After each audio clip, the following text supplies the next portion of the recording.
All right. All right, April 24th. So this is a really, really interesting video. One, it takes up a topic that I think is, as I've talked to my friends and family, I think a number one issue in the world. I'm going to title it Tranquility, Tolerance, and Dealing with Difficult People. I've done other videos on handling difficult people. I was just watching Ben-Hur movie and a couple of the documentaries over Easter on the Christian and the great Lord Jesus. And I love the ideas and concept of love, but I also think those are misunderstood by me and others or have been misapplied. Talk about the 60s and 70s. I think it was misapplied. But I think it's a beautiful concept. So how do we take certain ideas that are really beautiful concepts and apply them in our lives?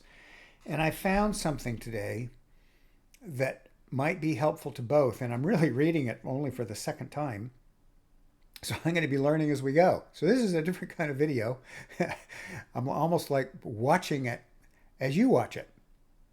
But this is going to be a little bit on difficult people, but also tranquility and tolerance. And I, again, say that this is maybe the subject. And I saw it with people, I saw it in myself, and I saw it with my business associates, more with clients, that I was always asked, or often asked, how to deal with creating a team, dealing with difficult and challenging people, employees. This was a big topic. And I think it talks about remedies. Now you'll know about meditation. I'm not going to talk about how to do that or how I meditate. And I'll say also that it's interesting. It's nice to read about things, but all that really matters is realization and applying that internally and seeing it internally. And that might mean, and mostly means, that you have to let go of the junk and garbage that might be associated with it. So, yeah. So let's get very closely to the quotes here. I will also say that I think a lot of times when you read things, it can stir the pot. Now, I think stirring the pot on ourselves, and I know the great Vivekananda said it's the challenging times and the challenging subjects that we make the most gain in life. And I really believe that. And I know the great Swami Sarvapriyananda in New York said the same thing. I mean, we've read that a lot. And the same thing with this, when I first read it, and I read it once, it kind of stirred the pot. I think that's a good thing, because then in life or in meditation, instead of holding those challenging barriers down, they percolate up and we can let them go. And we can get true change in life. Yeah. So, and a little bit more on that, I think the movement in the 60s and 70s on love is love and peace. It's great, but I even look back on those times and I know I misapplied it in college or didn't have a full understanding of it. And I'll say it again, we all are going to have a unique application. Just like we all have to find our own unique path. Dogma doesn't work. It has to apply in our job, in our family. It's going to be different for an army man or a nurse or a teacher. Yeah. So I think first what I need to do, that's the great Swami in New York, by the way, Sarvapriyananda. Love the man. Okay. Shankara. So why do I bring this up, and how did this play out today? It says here, of the steps of liberation, the first, let me go up here and read it here. The first is declared to be complete detachment from all things which are non-eternal. Now, in the religions of India, you hear the words renunciation a lot. Google it, look it up, read about it, meditate on it, and sort out what that really means. I had a misunderstanding for a long time. Now it's like, it's a beauty. It doesn't mean go live in a gutter and not pay your bills. So there's a difference between a monk, there's a difference between a householder. It's okay to have, but I don't want to get into that. It's just, I thought this was interesting, is the first is declared to be complete detachment. This is from the great Shankara. And we have to remember that Maya, the stuff, that mental and physical matter and all the things out there, one of the definitions is its purpose, the stuff, is to distract people from reality and spirit. I'll add the word truth. And to divert them back towards the matter and the stuff. So that's the first step. And then it says, and this is the important line, I'm not going to get into the whole thing. Then comes the practice of tranquility, self-control, and forbearance. I read that this morning. I got a lot of work to do. Now, I will admit that all the meditation and all the work I've done over the years, it's almost like one of those heartbeat deals, where it and everything has a tranquility and everything's nice, and all of a sudden, kabam! Everything's really kabam! And it's like you make all these gains and it's wonderful, and then when it goes off, it's almost like it's more upsetting. Whereas maybe 20 years ago, you had more junk going on and you suppressed it and you just sat in it, which is not a good path. That drives you down instead of, up to self-realization, or as he puts here, on the steps to liberation. So I think this is really, really interesting. And when I read it this morning, I went, well, I had a big misunderstanding on the word forbearance, and that's what I am going to clarify here. I had looked it up in an English dictionary, and boy, did I have it wrong. This is kind of funny. So forbearance in the English dictionary is self-control, and I guess you can stretch it.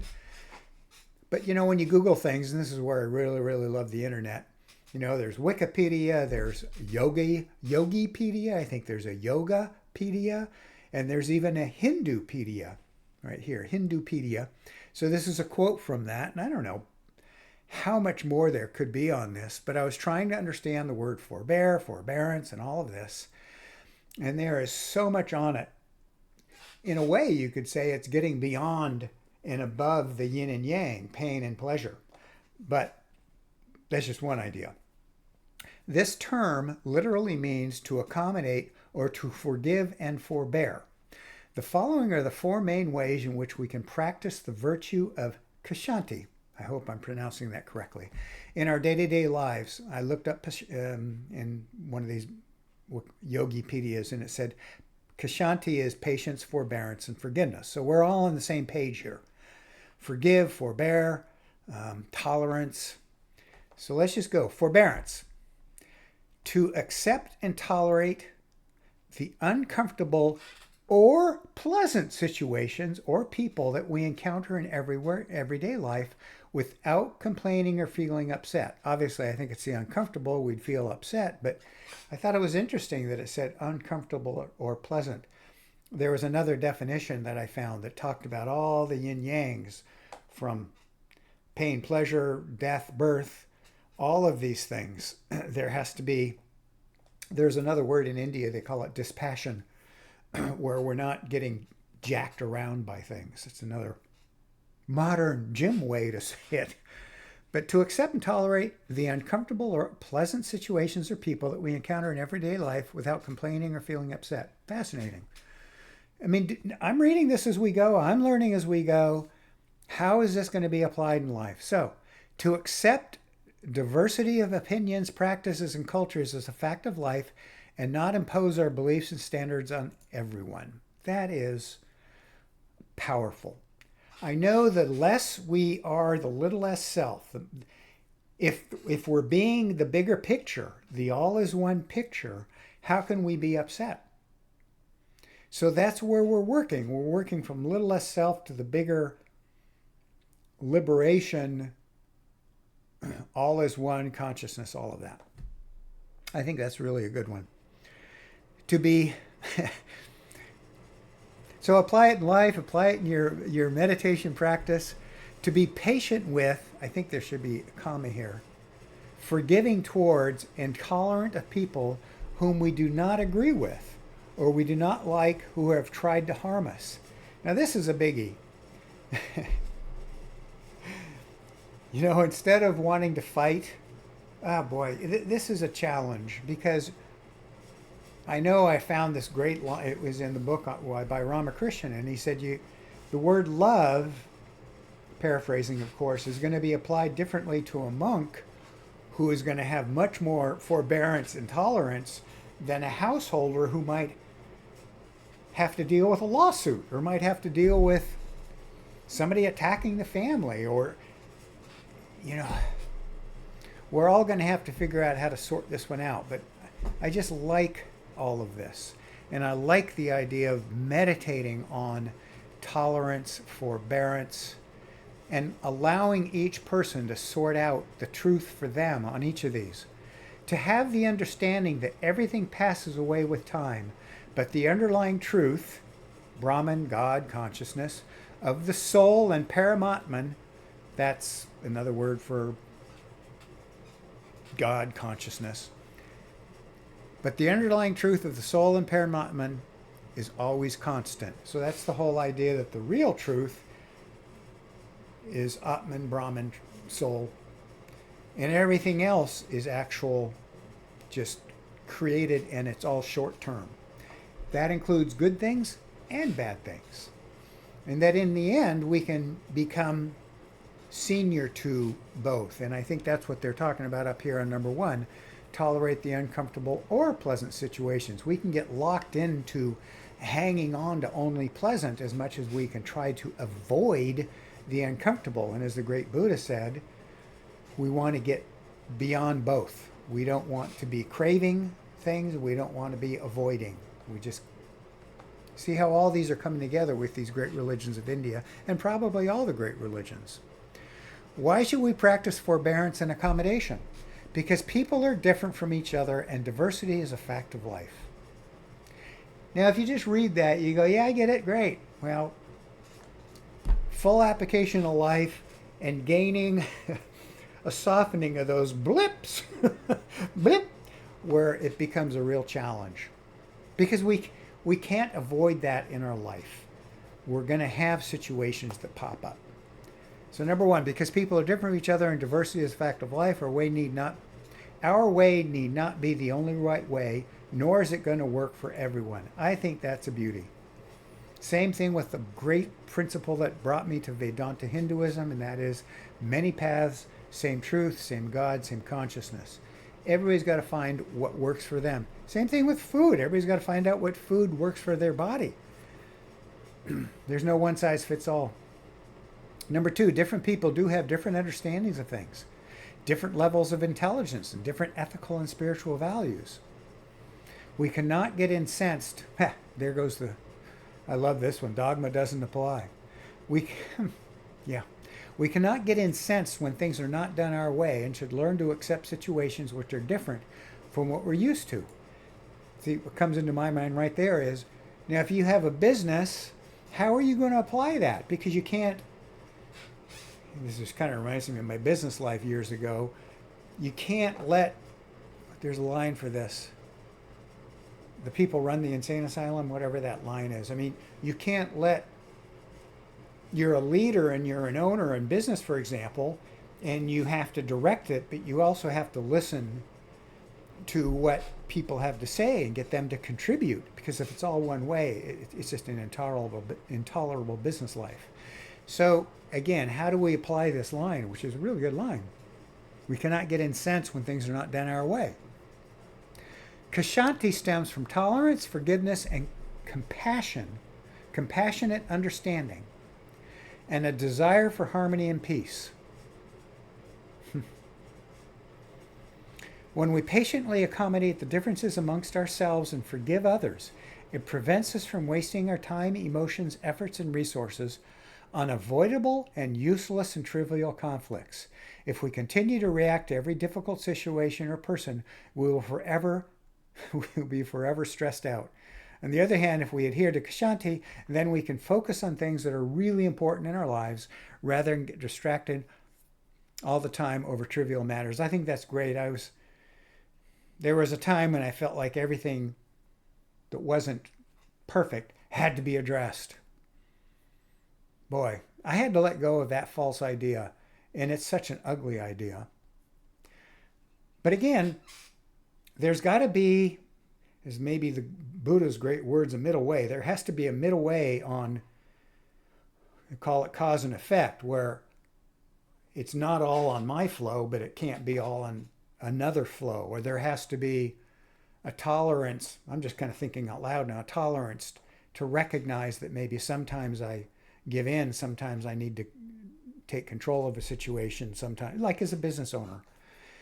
But anyway, these are all for us to sort out as we go. If we are not forbearing, we become irritable and land up annoying everyone around us. 1,000 ideas of my past just went.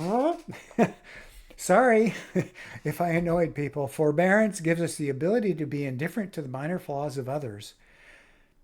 Maybe we should say of our own flaws too. A forbearing person keeps a pleasant smile on his face and helps the other person develop and grow in his life. In this way, he gains a friend and a comrade for himself. That's good stuff. Now, I bring this up in a way because I hope it stirred things up with me. I'm going to read something else where it talked about this exact same subject. And it talked about bearing with indifference the opposites. I mentioned this on the yin and yang, pleasure and pain, heat and cold, expectation of a reward and thinking you're going to get punished about something. We have to be able to tolerate these things, gains, losses, resentment, fame, and obscurity. I think it's great.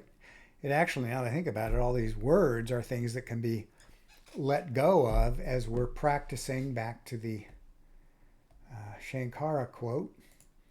So we have these two topics, or two points. One is renunciation of the steps to liberation, complete detachment of all things. So we just keep letting go of all that stuff.